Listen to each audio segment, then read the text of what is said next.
यह कहानी है ललितपुर नामक गांव की। वो गांव था तो बहुत खुशहाल और खूबसूरत, मगर जैसे ही वहां रात होती तो वहां का माहौल ही बदल जाता। कोई घर से ना निकलता। इसकी वजह थी एक बरसों पुराना कुआं, जो कि बहुत साल पुरानी हवेली के पास था। लोगों का कहना था कि उस हवेली के पास चुड़ैल का साया है और अगर कोई उस जगह चला जाए तो फिर दोबारा लौट कर नहीं आता। इस कारण लोग दिन में भी उस रास्ते से गुजरने से डरते थे। अरे भाई, तुम्हें पता है कल फिर एक लड़का गायब हो गया अपने गांव से। अरे हो ना हो भैया, ये उसी हवेली वाली चुड़ैल का काम है। वो हम सबकी जान लेकर ही शांत होगी। वहीं उसी गांव में एक लड़का बिरजू रहता था। उसके पिता का हाल ही में देहांत हो गया था और अब बिरजू के ही कंधों पर उसकी माँ और छोटे भाई बंटी की जिम्मेदारी थी। एक दिन जब वह काम पर गया था तो उसे लौटते वक्त रात हो गई और उसे उस वक्त बहुत जोरों की प्यास भी लग रही थी। चलो आज हवेली के रास्ते से ही जाते हैं, वहीं पर कुएं के पानी से अपनी प्यास भी बुझा लूंगा। क्योंकि वह उस हवेली की चुड़ैल को मनगढ़ंत कहानी मानता था।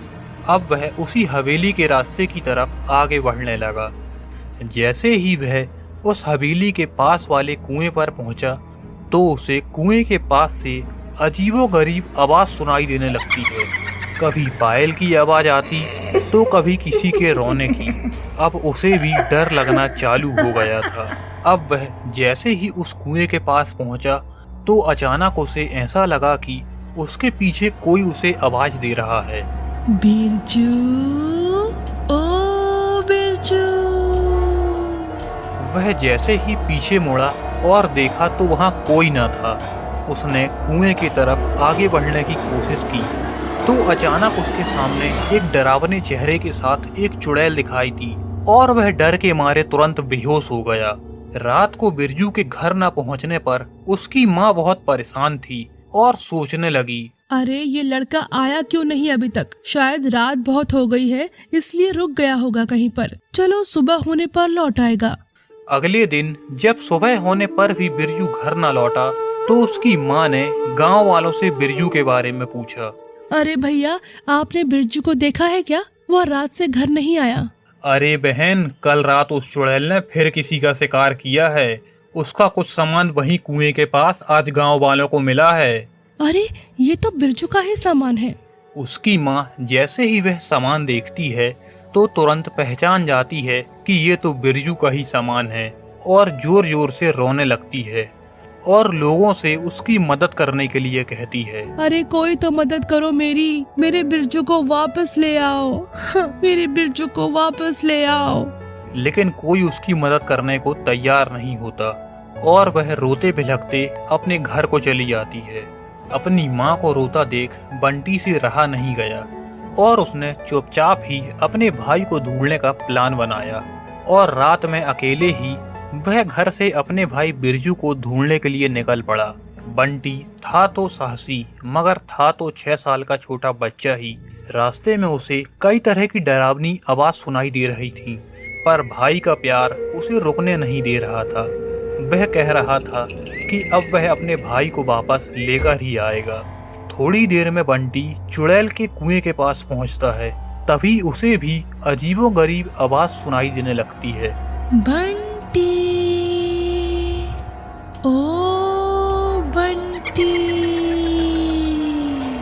बंटी आगे पीछे देखता है पर उसे कोई दिखाई नहीं देता। पर जैसे ही वह सामने देखता है, सामने भूतनी खड़ी होती है। भूतनी को देखकर डर तो लगता है पर वह एक पग भी अपनी जगह से नहीं हिलता है और उस चुड़ैल से अपने भाई को छोड़ने के लिए कहता है। चुड़ैल, छोड़ दे मेरे भाई को। अरे देखो तो सही, अपने भाई को छुड़ाने कौन आया है? एक नन्हा चूजा।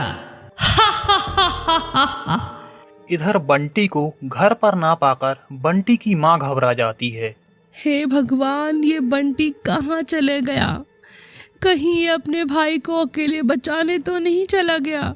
इसलिए वह तुरंत ही गांव वालों के पास जाकर मदद की गुहार लगाती है और गांव वालों को बंटी के गायब होने के बारे में बताती है।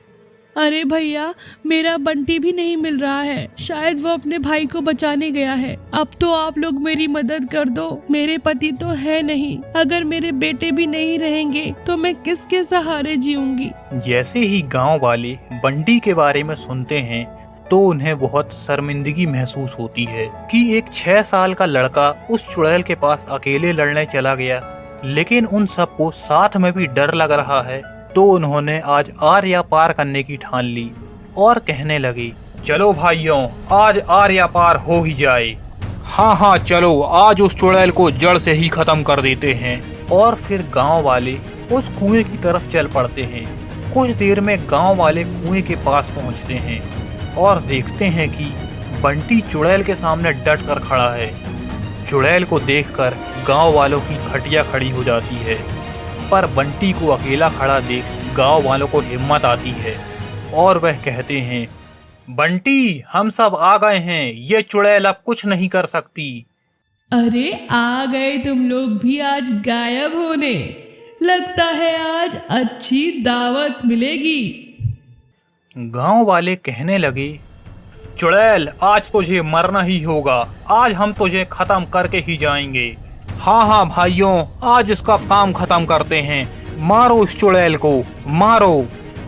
तभी इतने गुस्से में गांव वालों को देखकर वह चुड़ैल भी घबरा जाती है और डर के मारे कहने लगती है, अरे रुको रुको, मैं कोई चुड़ैल बुड़ैल नहीं हूँ।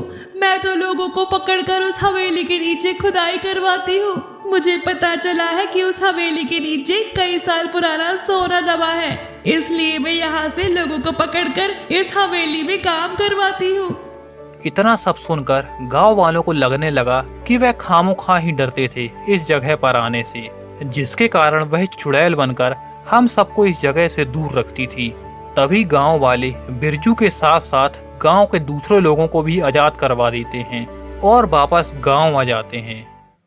तो दोस्तों, मनुष्य का सबसे बड़ा डर उसके कम ज्ञान और गलतफहमियों के चक्कर में हो जाता है। अगर मनुष्य अपने डर पर काबू पा ले तो उसे कोई भी डरा नहीं सकता।